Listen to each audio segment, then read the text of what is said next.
Hi, ಇವತ್ತು ನಾನು roasted peanuts ಮಾಡ್ತಾಯಿದ್ದೀನಿ.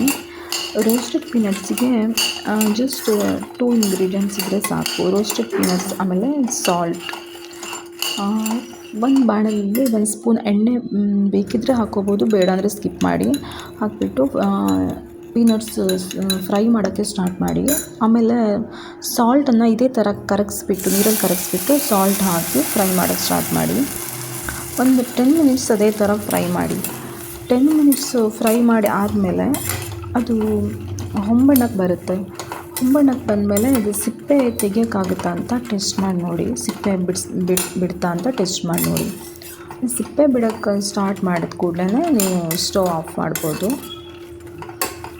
ಇದು ತುಂಬಾ ಹೆಲ್ದಿ ಕೂಡ. ಇದರಲ್ಲಿ ಪ್ರೋಟೀನ್ ತುಂಬ ಇರೋದ್ರಿಂದ ನೀವು ಡೈಲಿ ತೊಗೋಬೋದು. ಮಕ್ಕಳಿಗೂ ಕೂಡ ತುಂಬಾ ಒಳ್ಳೆಯದು. ನಾನು ಡೈಲಿ ಮಕ್ಕಳಿಗೆ 1/4 ಕಪ್ ಆಗುವಷ್ಟು ಡೈಲಿ ಕೊಡ್ತೀನಿ.